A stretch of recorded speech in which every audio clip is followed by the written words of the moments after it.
Bill 19 and 20 were essentially combined when the entire Bill 20 was added to Bill 19 as an amendment. This new super measure would tax gambling held by nonprofit organizations. Things like church bingo and GNOC's lottery would be taxed to fund sports facilities. The most controversial part of the measure was the part that came from Bill 20, which would tax gaming devices like Liberty machines to help the hospital pay off its debts to vendors. These are devices that haven't been licensed in 5 years and devices that the Attorney General himself has said are illegal gambling devices.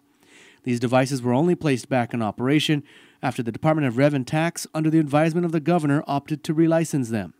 So if anybody wants to say anything about anything gaming or gambling or anything about these machines and putting them out of business and taking them off the streets, pick up the phone and call your governor. Because the executive branch has been and continues to be the one and only reason why these machines are in operation today. Now, Madam Speaker, shall we do our job and regulate these machines? Shall we do our job and tax these machines? Or are we going to just do nothing and allow them to continue operating at a lower tax rate and not send that money to the hospital?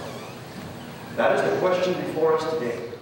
However, Senator Ben Pangilinan argued that this new combined measure was simply a move to legalize gambling on Guam. If it is legal right now, and we're saying all we're doing is legitimizing it, then why are we changing the law? Why are we amending in the statute? If we say that the only thing we want to do in this bill is to tax the activity so that we can support GNH, why are we amending a section of the Guam Code that would legalize these machines that have the effect of making something that is currently illegal under the Criminal Code of Guam and the statutes of Guam? Why are we having to amend the statute so that these machines can operate?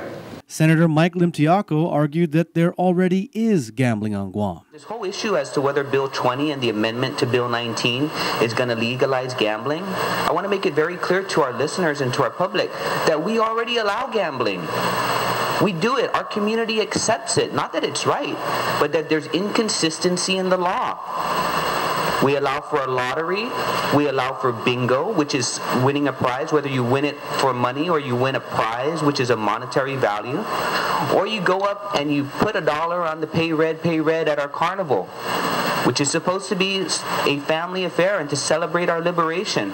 And you just walk over to the full-blown casino. In the afternoon, 2 major amendments were made to the measure. Senator Pangilinan offered an amendment that would create a sunset provision for the licensing and taxing of the Liberty machine gaming devices that would end their licenses once the debts to vendors at GMH had been paid off. Then Senator Mike Sinicolas took things even further with an amendment of his own, increasing that sunset provision to all forms of gaming and gambling. So let's pass this amendment to the amendment. Let's end all gaming and gambling on Guam across the board. And believe you me, Madam Speaker, and I said this a couple of days ago, my father's a cockfighter. It is very cultural. There are reasons why it's, culturally practiced. And trust me, you want to see a hardcore tomorrow, you go and you find a cockfighter from the South, like my father. But even his pastime, I'm willing to take away. For us to end this, for us to take this massive step,